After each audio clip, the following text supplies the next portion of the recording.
in Very unusual Vice President. If you will look at the history of other Vice Presidents, hindi po ganun karami yung security group na nakabantay po sa kanila. When you say hindi po ganito karami, can you give us an idea? How many security does the Vice President have in comparison with those Well, who serve as Vice Presidents? I'm not sure what is the number, but during the time of Vice President Lenny, I think it's not even more than 30. Pero dito po, hundreds po yung security na tinayo po nila. You are saying that during the time of Mayor Lenny, Vice President Lenny, around 30. And It's my recollection po. during the time of VP Sara, how many? Hundreds po ngayon yan yung na-identify dyan By hundreds? Is it 100, 200? More than this, I think it's ranging from 500 po. Nagbawas 500? Makikita nyo naman po yan, di ba, dun sa paggasta dun sa confidential fund na mention po yan So this is 30 versus 500? Is that what you're saying, Director Matibag? So this is unusual po. It's not usual do sa comparison. And we're looking back also as far as the other Vice President at that time. Very unusual daw, sabi ni Matibag.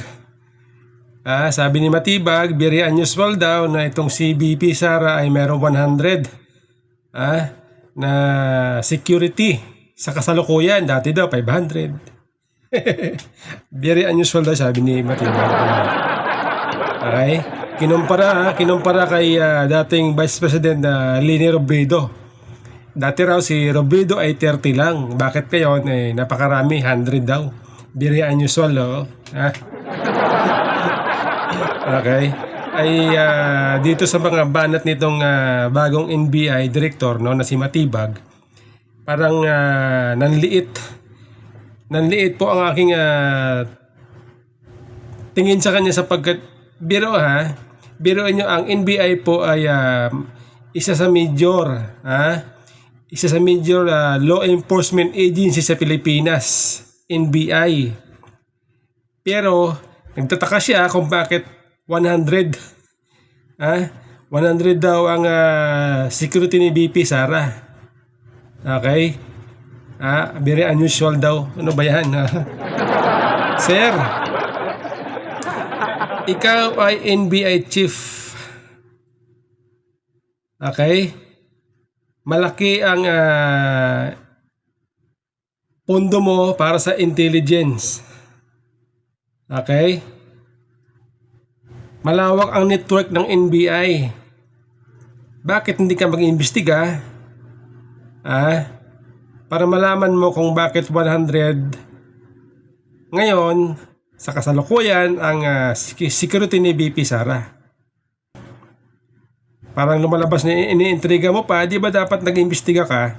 Nagtanong ka mismo sa chief ng BPSPG, bakit ganun karami ang security ni VP Sara? Dapat sir ganoon bilang NBI chief. Pagganahin mo bilang abogado, pagganahin mo ang inyong kaalaman bilang abogado. Ganon sir. Magtanong ka, mag-imbestiga ka, kausapin mo yung chief ng BPSPG, bakit ganun karami. Okay? Para malaman mo may banta. May threat sa buhay ni VP Sara kaya naglagay ng ganun karaming security. Ang tanong, si VP Sara ba nag-request niyan? O ang nagbigay niyan, nag-deploy niyan ay ang BPSPG? Para sana alam mo sir, para sana may alam ka. Ilang buwan ka na ba yung NBI director? 3 months? 4 months? Ang bira ito. Di ba? Alam po niyo mga kababayan na may nagsasabi kasi na di ba yung dating NBI si Bilasco ba yun? Nakalimutan ko na. Hindi. Yung bagong, yung NBI yung pilitan ni Matibag, nakalimutan ko na yung dating judge. Okay yun matino yun Oo, matino yun. Pero itong si Matibag, palibasa politiko kaya yung mga isyong ganyan, pinupolitika. Okay? Yung dating matino, pinalitan ng atakdog. Sa katauhan nito si Matibag. Atakdog. Ang bira ito. NBI chief, sasabihin very unusual. Wow, ano ka ba naman? Ang baba.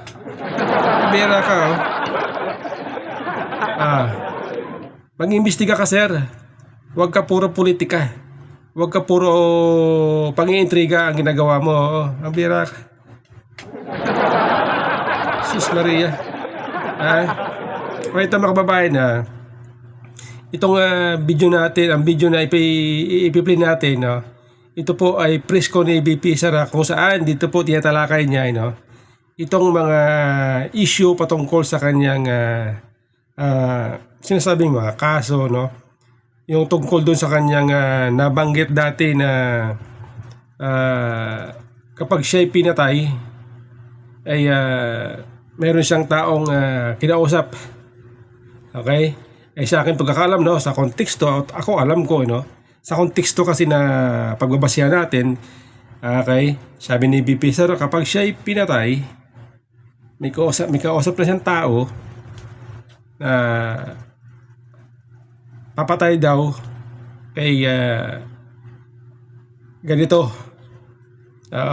Ibig sabihin, kapag siya'y pinatay, doon lamang papasok ang threat. Pero kapag siya'y buhay, walang threat. Yun ba ang konteksto nun eh. Yun ba ang konteksto nun, alam natin. Sa ating pag-aaral sa mga binibitawang salita ni VP Sara sa kanyang sa konteksto na kanya sinasabi, yun po lumalabas. Mamamatay muna siya bago papasok ang threat. So ibig sabihin, may banta sa kanyang buhay. Okay? Kaya siguro,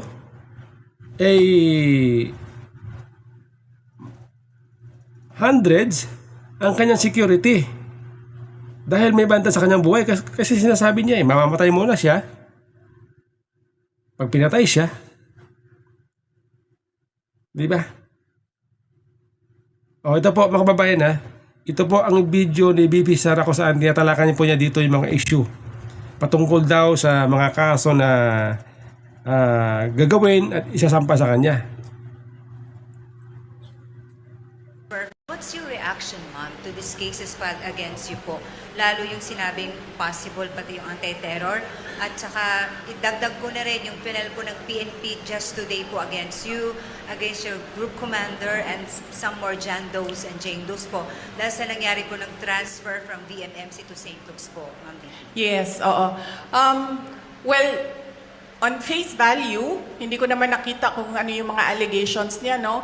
Meron lang mga pinagpapasapasahan na cover noong complaints. On face value, it will not hold water. And then, ang pangalawa is yung grave assault. I believe, pinipilit na lang talaga nila na gawa ng kaso yung mga remarks ko. And pangatlo, natatawa ako sa violations on the anti-terrorism law kasi sinusubukan nila to reach sa aking properties and assets. Kasi itong violation ng anti-terrorism law, ginawa nila ito kay Congressman Arnie Teves. So they have a playbook on what you do to a person na kakasuhan mo ng anti-terrorism law. So ano ba yun? Ano bang gusto nilang gawin? Kaya sila nagfa-file or nagcha-charge ng anti-terrorism law. Gusto nila mag-cancel ng passport. Gusto nila mag-red notice sa international. So hindi ka makakagalaw overseas. Gusto nila mag-amlak. Anti-money laundering violations. So, ibig sabihin nun, i-freeze nila yung pera mo at yung properties mo. Hindi ka makakagastos ng pera at hindi ka makakapasok sa properties mo. At gusto nila mag-issue ng mga search warrants Anong ginagawa nun? Papasukin nila yung properties mo. And nagtanong ako sa Negros kung anong nangyari doon. Kasi nga, tinitingnan ko yung ginagawa nila and they're doing the Arnie Teves playbook. Ang ginawa nila doon, pumasok sila sa mga bahay, mga properties. Nagsasabi sila, may clearing team kami. Para daw safe mag-search, mauuna yung clearing team, maglalagay ng kung ano-anong baril or kung ano-anong mga posibleng illegal na mga bagay, kasama na droga, ganon. Pagkatapos, papasok ang search team.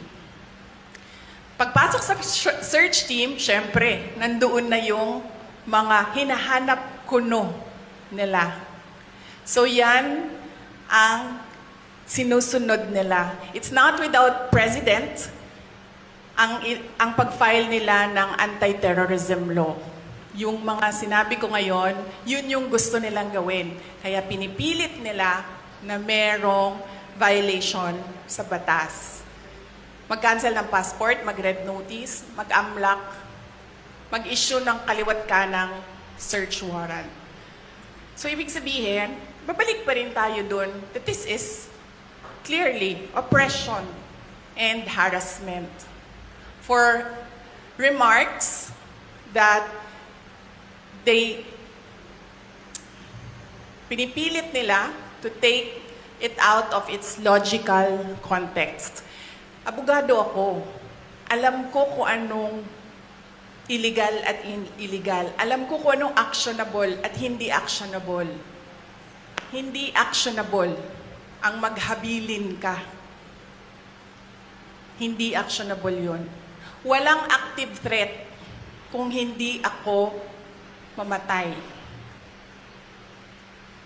Walang mali doon. Walang illegal doon. Sinabi nila kahapon kung sino bang nandoon sa inyo sa interview, press briefing namin. Sabi nila, pinalaki at pinalakas yung security ng First Family, ng President, dahil may threat. So ako, napaisip ako, nilalakasan nyo yung security niya? Ibig sabihin ba nun, papatayin na ako? Why for? Will you double the security? Diba? Itong